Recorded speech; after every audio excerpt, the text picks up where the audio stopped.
Good morning. It's Ladena Bough from Stockton, Missouri.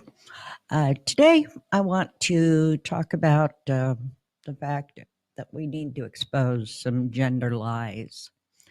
I'm sure most everybody out there saw the news this week and talking about the incident in Nashville where a mass shooting occurred. We had a number of children and adults killed there. And that was in a Christian school. And the person who was doing the shooting was a transgender identifying individual with a manifesto, a map, and multiple firearms. That individual is now dead, but I refuse to use the shooter's name because I will not add to their notoriety. This individual attended that same school when she was younger and apparently carried a grudge, probably about the truth of the Bible taught in Christian schools, if I had to hazard a guess on any of that. This idiocy of transgenderism and our failure to stand up against it, in my view, may be reality's last stand. It's an undeniable fact. If our undeniable facts can be denied en masse, then we become hostage to chaos. And we simply cannot afford to lose our collective tether on reality. Now, don't get me wrong, I'm not obsessed with gender. I'm obsessed with the preservation of a functional society. Ours will fail if we allow some to impose their personal fictions on others. Transgenderism has exploded across the world in the past decade, particularly in the West. The Williams Institute at the UCLA Law School reports that the number of young people identifying as transgender has doubled in just the last few years, and that 1 out of 5 people who identify as transgender are 13 to 17 years of age, with more than 42,000 receiving the diagnosis in 2021. On the popular social media platform, TikTok, the hashtag trans has logged 50.2 billion views. That's billion with a B, as of today, and having nearly doubled within the last year. Many people are disturbed by this, but few are as disturbed as they ought to be. What we face is an unprecedented coupling of postmodernistic academic theory with an internet-fueled social contagion targeting vulnerable boys and girls who are struggling with their God-given sex. This has given birth to what we call transgender ideology or gender ideology, which in turn is fueling a medical and social scandal that ambushes our very understanding of reality itself. This is not a right versus left issue. The vast majority of Americans, Republicans, independents, and nearly a majority of Democrats as well, think that the transgender movement has gone too far by encouraging minors to transition through drugs and surgery, according to the October 2022 Summit Ministries and McLaughlin and Associates poll. In a Fox News interview, a transsexual activist, Buck Angel, agreed with these results, saying that things are accelerating in a way that seems too fast. Even the transgenders are worried, okay? In reference to the social media contagion that seems to be the transgender movement's primary accelerant, the British lesbian activist Kate Harris said, "Our major concern is that millions of impressionable children are watching these online influencers. It's no coincidence that the growth of TikTok coincides exactly with the exponential growth of children presenting with gender dysphoria." Even the gay neuroscientist Simon LeVay, whose research led to the claim that homosexuality is genetically inheritable, has expressed skepticism about the transgender movement. An article in a leading LGBTQ publication quotes LeVay as saying, "We may be overly supportive of gender nonconforming kids, thinking they may be transgender, so advocating giving them hormones or castrating them at an early age." We should always love our children as they are, but don't tell them their sexuality is a done deal before they reach puberty. Critics of transgender ideology are predictably met with withering rebuke. They're labeled as transphobic, hateful, and even criminal. This vitriol seems especially intense when the criticism arises from within the LGBTQ community. One activist called LeVay's remarks quoted above as beyond irresponsible, implying that such comments foster bullying and aggression.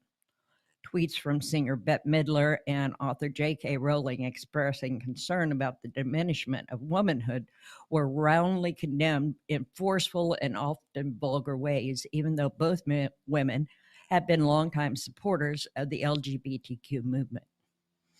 Yet Yet, what commentators debate about the breakdown of women's sports, the eccentric demand that each of us select our own pronouns or else, the unexpected influence of the TikTok social media platform, and the foisting of drag queen fetishism on unsuspecting children, these are but symptoms of a deeper problem that no amount of editorializing, whether scornful or admiring, can dismiss. To borrow an oft repeated line from King Solomon, in Ecclesiastes 1:9, it says, "There is nothing new under the sun." Gender confusion is not new. What is new in human history, however, is the unprecedented boosterism of this confusion through a perfect storm of culture-making institutions clamoring for attention, government bureaucrats opportunistically expanding their power, and a medical industrial complex soullessly yearning for financial enrichment.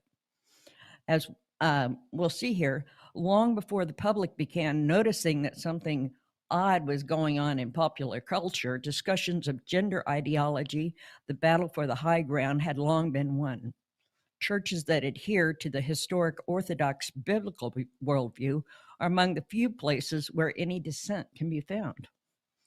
My concern is mainly about the impact of gender ideology on children, teenagers, and young adults, because gender ideology is being taught in our schools, and because of the ideological capture of the medical system, countless troubled young people have been brainwashed into a youth onset delirium in which the denial of objective reality is seen as a commendable social good. The medical element of all of this gender ideology is that, unlike other treatment modalities for issues such as addiction, medical professionals handling transgender treatment are told to encourage the patient's delusions, and if the patient is a minor, demand that the parents do so as well, or else. The natural flavor of this highly choreographed treatment plan is the intentional infliction of disease through the off-label experimental use of puberty blockers and cross-sex hormones. Eugenic sterilization is not a side effect, it is a predictable outcome if treatment is carried out to its prescribed end.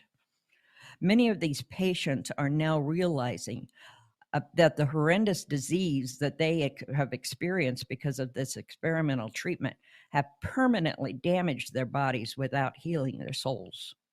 A growing number of them are finding their bodies irreversibly disfigured due to radically invasive and medically unnecessary surgeries. When faced with legal liabilities, doctors, hospitals, and pharmaceutical companies hide behind standards of care crafted by a handful of activists inside the various medical associations, bereft of the kind of evidence we would expect to ground modern medical treatment. Impossibly short statutes of limitations practically guarantee that doctors are far removed from liability by the time serious symptoms present themselves, which is often a decade after treatment. The spiritual element of gender ideology is there is a debate. The debate over gender ideology has revealed a raging fury against the idea that human beings bear the image of God. Nowhere in this indignation more clearly seen than the deconstruction of the very definition of male and female. Sincere and faithful Christians cannot remain on the sidelines. We must speak with biblically informed and compassionate wisdom. The philosophical and moral questions are complex, but what is at stake is whether we, as a human society, will be able to recognize truth, discern reality, and prepare the rising generation to live confidently as image bearers of God. Two reasons why we should be concerned is that you wonder whether or not this level of concern is warranted. But my position is twofold. First, I think the concern is warranted because the issue of gender ideology is much bigger than the few people who are genuinely experiencing a severe incongruous over their biological sex. Second, I think the concern is warranted because the struggle over gender ideology is a gospel issue that has serious medical and psychological ramifications. The book of Genesis says that God made us male and female. Jesus confirmed this teaching. Biologically, it is undeniably true. If society persists in denying the importance of this fundamental aspect of being, we could very well be held hostage to this chaos and lose our collective tether on reality. To echo the words of the evolutionary biologist Colin Wright, he quoted at the beginning, if you had asked people 30 years ago if they had ever met a person who sincerely claimed to be the opposite sex, few could tell you that they had. Maybe they would mention seeing what were once called transvestites at Mardi Gras, or a few troubled individuals who lived in the margins of society. I've known transvestites in my life. I've known gay people. I've known lesbians. I have not had an issue with any of this, but going around and torturing our children in the long run with this sex change operations, the puberty blockers, and the hormones is really disheartening to me, and it just goes against everything I was raised to believe. But according to reputable polling, gender identity issues are now at the forefront of concern for young adults. Some polling says that 39% of young people claim to identify as LGBTQ. In addition to youth identifying as transgender, some now say that they are non-binary or genderqueer, or another of an ever-increasing list of self-created gender labels. Healthline.com, which you would think would be a reputable place to go, lists and defines 68 terms that describe gender identity and expression. Some have estimated that given the current yet ever-changing parameters of gender ideology, there could well be over 3,000 different genders if children are taken for therapy or medical evaluation. Current standards of care specify that those identifying as other than their biological sex be treated by therapists as if they are, in fact, something other than their biological sex. Families are being told that if they do not embrace this treatment regimen, they are putting their child at risk of suicide and perhaps risking the forfeiture of their parental rights. You brought that child into the world. You were given a boy or a girl. That was God's choice. And allowing this medical treatment is doing a disservice to your child and to God. Families are distraught and confused by this, entire situation. And Americans as a whole, according to the polling by Summit Ministries, seem baffled by the whole issue. 2/3 of Americans say they do not think that transgender identity is a normal, healthy lifestyle. 72% say that it should be taught in schools. 90% say that gender alteration drugs and surgery should not be performed on minors. Yet for the gender ideologies and the moneyed players who set this top-down systematic deconstruction of sex in motion, the instinctual clarity most people have about the issue is misguided. The confusion that gender ideology creates is a feature, not a bug, of their entire project. If none of this makes reasonable sense to you, well, that is precisely the point. At the root, we are dealing with a postmodern rejection of reality that is bound to fail. The question is, how many lives must be shattered by it before it does? And the truth must be proclaimed and defended. Transgenderism is a medical and social scandal. This ideology twists language and distorts reality. This is not a left versus right issue, nor is it a science versus religion issue. The biologist quoted earlier is an atheist, but the truth is true, no matter who says it. If an atheist can summon the courage to speak with clarity against the tide of lies surrounding gender ideology, how much more then should those who follow the teachings of Jesus speak boldly? The Bible says that Jesus is the one who came to bear witness to the truth. John 18:37. The word for truth in New Testament Greek means reality. Can we not be confident that in Jesus there is an antidote to what ails us? That his vision for human flourishing is worth pursuing? Do we not have a better, truer story to proclaim? Stephen Richards, a detransitioner, said, "No clinical description of my transition, and especially my castration, can really capture how it feels.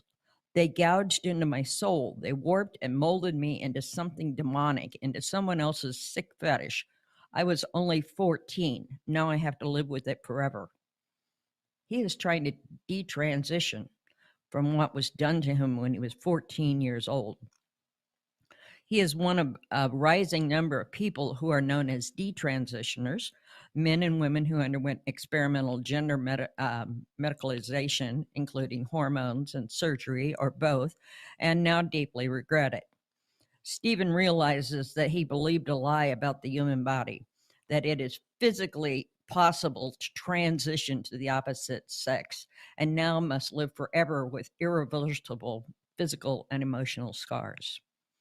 What led to Stephen's tragic experience is nothing less than a shocking medical scandal.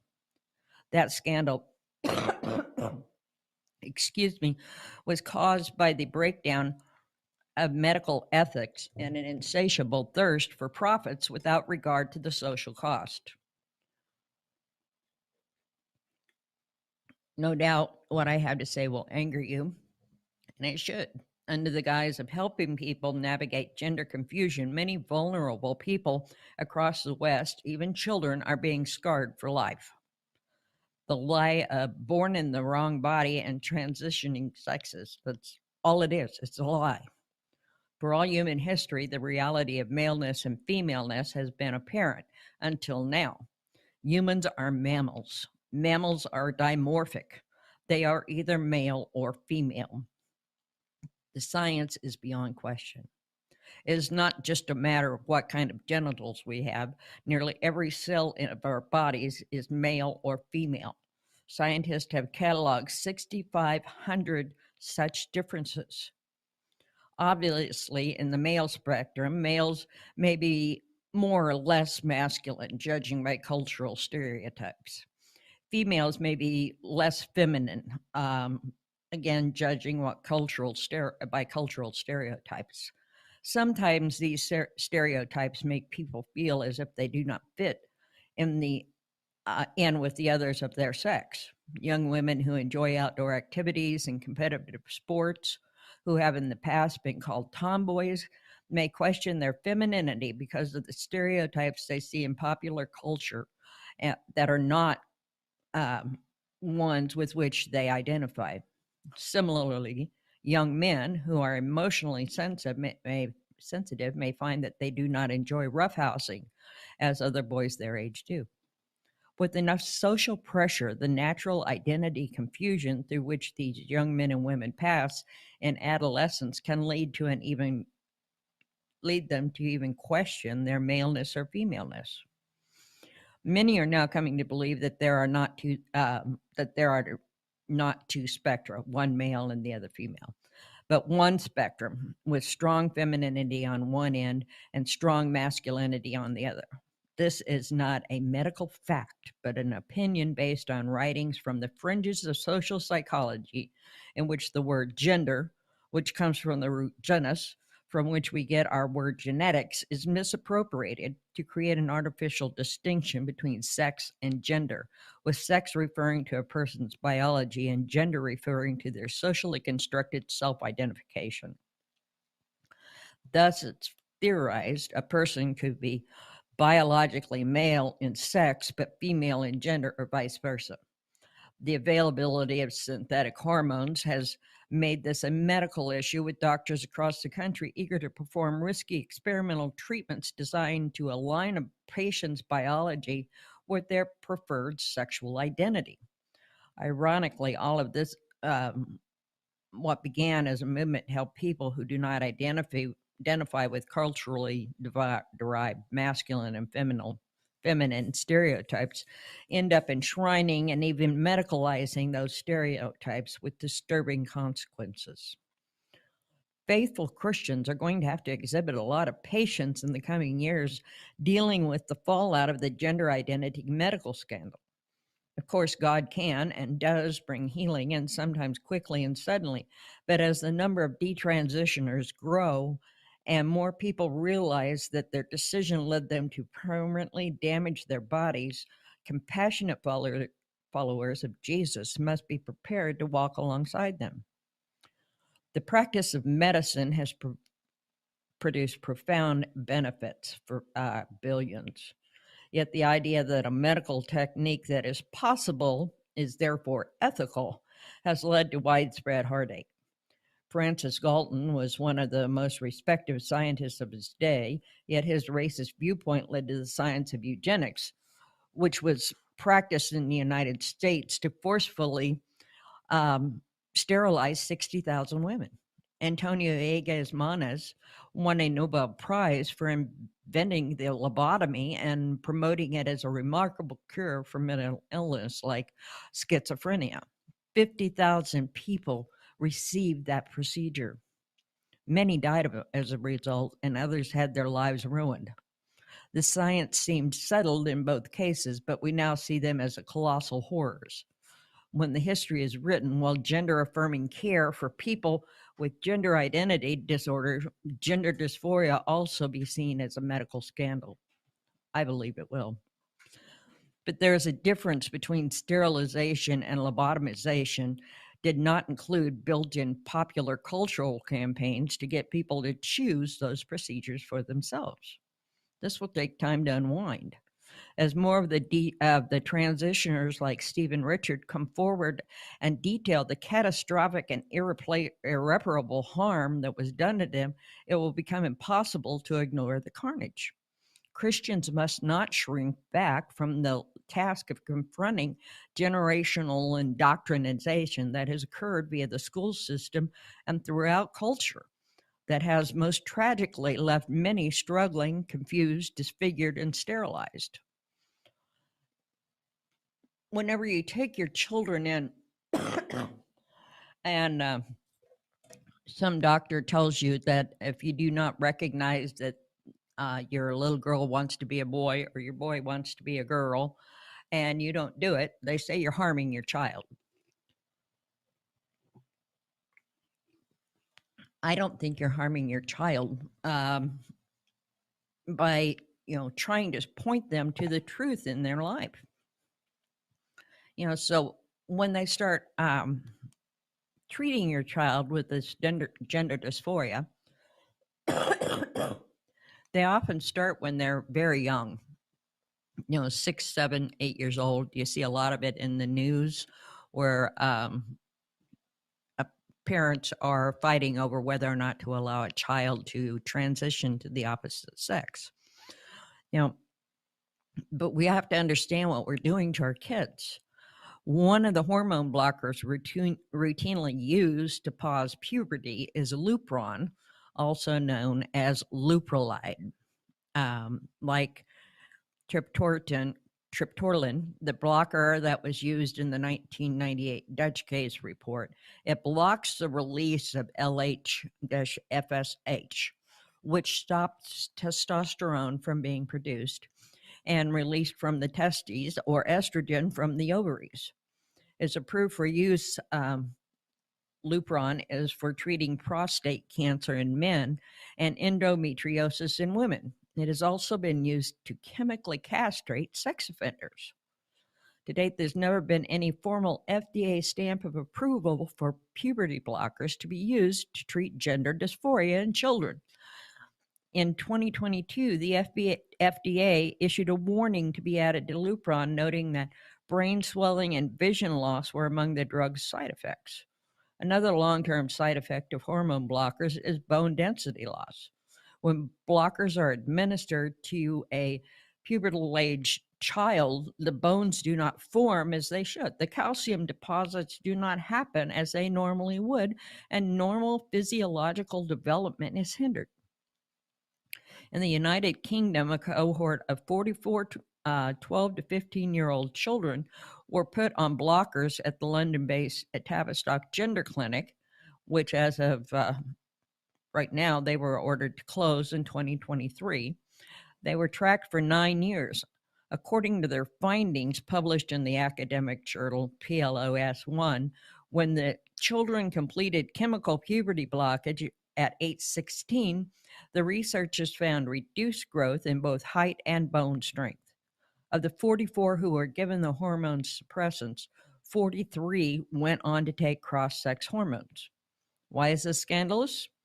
At the very root of the current American treatment protocol for gender dysphoria is the lie that gender dysphoria is an endocrine condition with manifested physical symptoms. It is not.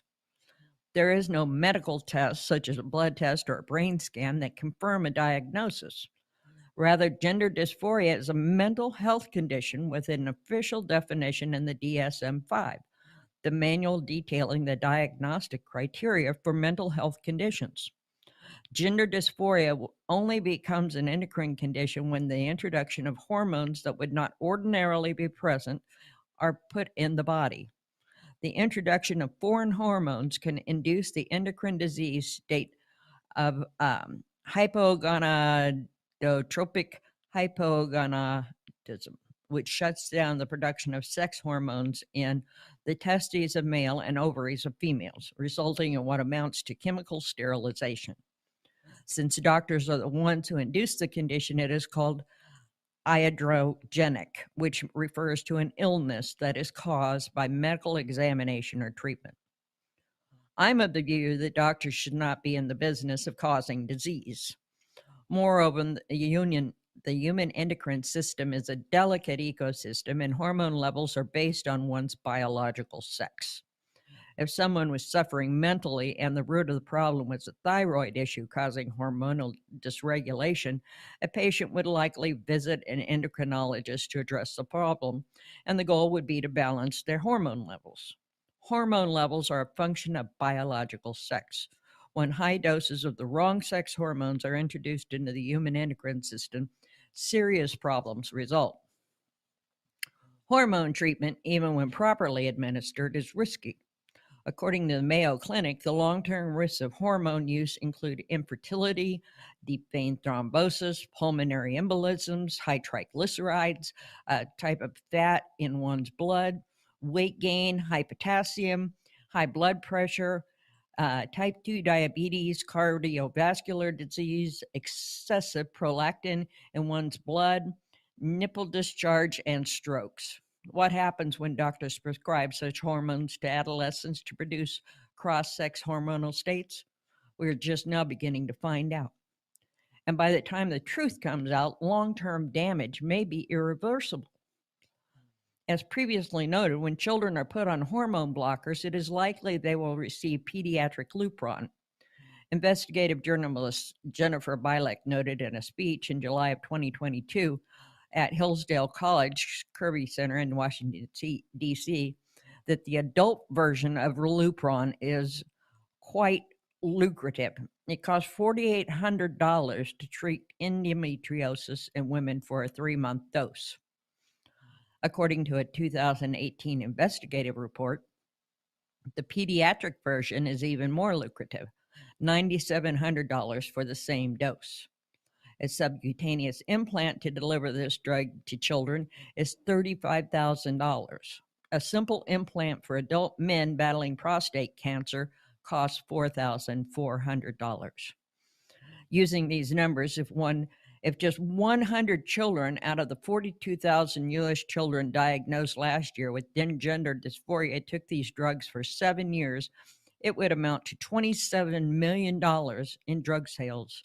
And that's only for the blockers. Cross-sex hormones are another moneymaker for the medical industry, and those who begin this experimental medicalization will be on it for as long as they wish the condition to persist, quite possibly for life. Think about it. By encouraging puberty blockers and cross sex hormones, Big Pharma and Big Medicine could foster long term and extremely bankable dependence on their products. With regard to body disfiguring surgeries, according to Global Market Insights, the national profit for these kinds of operations was $623 million in 2022, having doubled in just 3 years. By 2032, the value projection for this industry is listed at $1.9 billion. We see this as a predatory industry that represents crony capitalism at its worst. And remember that if a child can be medicalized in this way, he or she will be a patient for life. These brutal surgeries often require extensive follow-up care, which of course means additional fat profits for these industries. The coming challenge for the church, as I see it, is twofold: equipping the next generation with the truth and philosophical tools to courageously engage this progressive and pervasive ideology, and ministering to the wave of those medically harmed young people and their families whose lives have been shattered. And shattered is not too strong a word to describe what happens when people try to invert reality and end up being worse off than they were before. Abigail Shrier, author of Irreversible Damage, The Transgender Craze Seducing Our Daughters, wrote about her experience engaging moms and dads who have dealt with adolescent and teenage girls self-identifying as trans. Any of these parents would gladly pay $100 a gallon for unleaded gasoline to get their daughters to safety. A mom whose teen daughter is suddenly clamoring for top surgery would take her chances with COVID in a heartbeat. She'd sign up for an unmasked tour of the Wuhan Institute of Virology if she could only shield her children from the people who'd prefer to push gender ideology than do their actual jobs, much less respect the curtilage of a family. Faithful Christians are going to have to exhibit a lot of patience in the coming years in dealing with the fallout of the gender identity medical issue scandal. Of course, God can and does bring healing, and sometimes quickly and suddenly, but as the number of detransitioners grows and more people realize that their decisions led them to permanently damage their bodies, compassionate followers of Jesus must be prepared to walk alongside. The practice of medicine has produced profound benefits for millions, billions even. Yet the idea that a medical technique that is possible and therefore ethical has led to widespread heartache.